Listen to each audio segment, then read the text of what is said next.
My father taught me something. He said, Mike, remember three things, three words that are going to make you have an easy go of it with other guys. Remember to say please, thank you, and excuse me. You know, because you bump into somebody, excuse me. You know, you ask somebody, please, may I have this? You don't cut in front of people on the line. So little silly things become major things, God. So you can't throw your weight around. Now, you can't take any nonsense. But, you know, people have to understand, you may be the silent type, but don't mess with me, and I'm not going to disrespect you, don't disrespect me, believe it or not. Sometimes you may be the smartest person in the room, and you don't want anybody to know that. You just want to keep quiet like you don't know anything. Let them think they're smarter than you. And there's other times when you're not the smartest person in the room, but you want people to think you are. So you have to learn how to have that skill.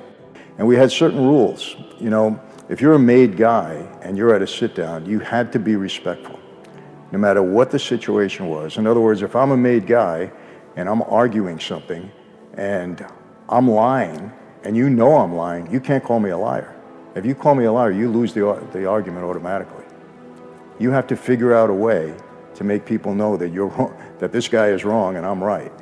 And the old timers were very tactful at this. You know, they would try to get you into a trap where you would just say something and you're done. It's all over. So you had to really learn how to respectfully get your point across. And you had to know the mentality of the personality of the person going in. Well, you don't defeat them. These old timers were smart. You know, they were cagey. I had so many of these because it was like every day in my life when I was in the gas business, I had somebody trying to take over, somebody trying to get in. Because, you know, in New York, there's a lot of us. And we were constantly engaging with one another on different matters. And I had a big crew, so the guys in my crew got in trouble. I had to sit down with other people. It was constant, the way of business. So you learn how to carry yourself there. And it really helped me in my negotiation skills in business. It really helped because going in, I would figure out what I wanted, what I would settle for, and I would keep, you know, I learned one thing. It's always great to let the other person talk. Let them talk. Let them just keep talking. Throw out a word that gets him a little bit and he'll talk more. And as he's talking, you can kind of figure out his mentality, his personality, what you can get out of him, what you can't get out of him. And it helped me a lot in negotiating deals later on.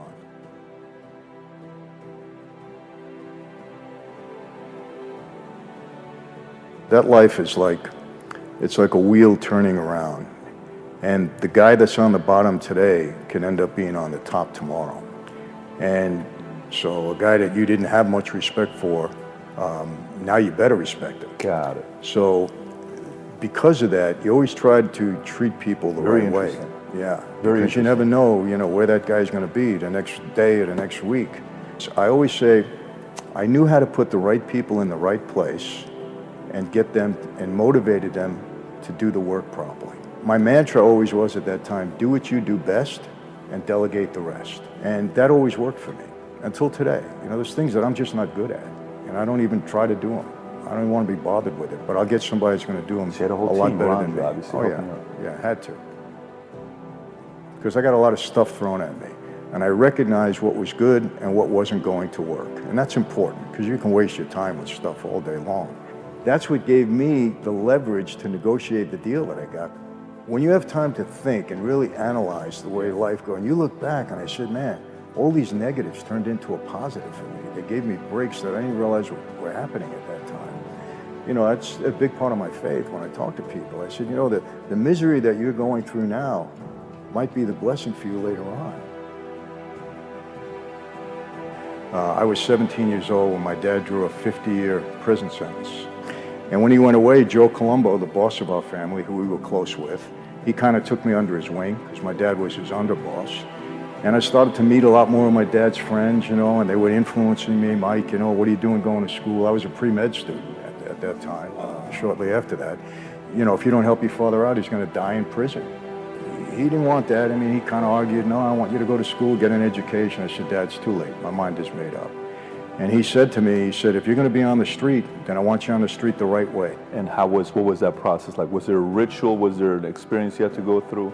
Very, very solemn ceremony, very serious. 6 of us walked into a room individually towards midnight that night. It was a very secure setting, obviously. And I walked down the aisle, stood in front of the boss. I held out my hand. He took a knife right here, cut my finger. Some blood dropped on the floor. This is a blood oath. I cupped my hands. He took a picture of a saint, Catholic altar card, put it in my hands and lit it aflame. It didn't hurt. It burned quickly. It was just symbolic. Tonight, Michael Franzese, you are born again into a new life, into La Cosa Nostra, this thing of ours. Violate what you know about this life, betray your brothers, and you will die and burn in hell like this saint is burning in your hands. Do you accept? Yes, I do. And that's it. That's the ritual. God never throws you into the fire without preparing you first. So I spent 20 years in that life at a very high level, and I was a good student of the life. I observed and I watched, and I reached a certain level there. So I knew I had to make changes. You know, one of the horrors about that life, and I don't know if you know this, but you might be in trouble, in serious trouble. Your best friend walks you into a room, you don't walk out again.